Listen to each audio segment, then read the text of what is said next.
BJP నాయకులు కంది శ్రీనివాసరెడ్డి ప్రజా సేవా భవన్ క్యాంపు కార్యాలయంలో నిర్వహించిన పద్మశాలి బంధువుల ఆత్మీయ సమ్మేళనం ఘనంగా జరిగింది. సంఘం సభ్యులు కుల బాంధవులు భారీగా తరలిరావడంతో క్యాంపు కార్యాలయం సందడిగా మారింది. కంది శ్రీనివాసరెడ్డి ప్రతి ఒక్కరిని ఆప్యాయంగా పలకరించి వారిని సాదరంగా ఆహ్వానించారు. వారితో ఆత్మీయంగా భేటీ అయ్యారు. అనేక అంశాలపై వారితో చర్చించారు. సంఘం సంక్షేమానికి తన వంతు కృషి చేస్తానని, సహాయ సహకారాలు అందిస్తానని వారికి భరోసా కల్పించారు. అనంతరం వచ్చిన వారందరికీ విందు భోజనం ఏర్పాటు చేశారు. ఈ కార్యక్రమంలో పద్మశాలి సంఘం నాయకులు, కుల బాంధవులు తదితరులు పాల్గొన్నారు.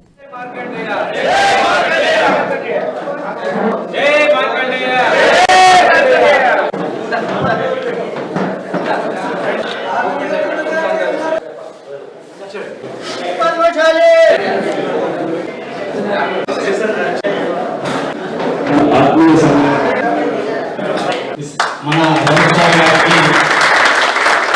ఏ ఫోటోలో ఏ పానంతో అన్నట్టు థ్యాంక్ యూ సార్. పద్మశాలి బంధువులకు జనాభా ప్రాతిపదికన మీరున్నటువంటి జనాభా ప్రాతిపదికన మీకు దక్కాల్సినవి దక్కలేదు. ఇవ్వాల్సిన సంక్షేమ ఫలాలు మీకు అందలేదు. నిరంతరం కూడా ప్రభుత్వాలు ఓటు బ్యాంకుగా వాడుకొని మిమ్మల్ని వంచిస్తున్నాయి, మోసం చేస్తున్నాయి. ఆదిలాగా పద్మశాలి బంధువుల నేను ఏదైనా కూడా ఒక పరిశోధన చేస్తాను. సాధారణంగా వాళ్ళ జీవన పరిస్థితులు ఎట్లున్నాయి, వాళ్ళ ఇళ్లలో ఎట్లా గాసం ఎట్లా గడుస్తున్నదని నేను కొంచెం పరిశోధన చేస్తే పద్మశాలి బంధువులు చాలా దయనీయమైనటువంటి పరిస్థితులలో జీవిస్తున్నారు. కంది శ్రీనివాసరెడ్డి నా ప్రియ శిష్యుడు. ఈ శ్రీనివాసరెడ్డి గారు 5వ తరగతిలో అప్పుడు చదువుతుండే.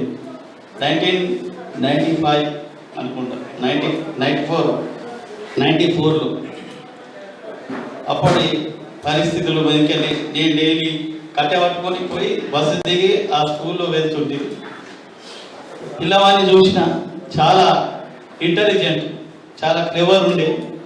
నాకు బస్సు వచ్చే వరకు ఒక ½ టైం ఉంటుండే. ½ వరకు ఆయనకు ప్రత్యేకంగా కోచింగ్ ఇచ్చారు. ప్రత్యేకంగా నవోదయ అప్పుడే స్టార్ట్ అయింది. 5th క్లాస్లో కోచింగ్ ఇచ్చాను.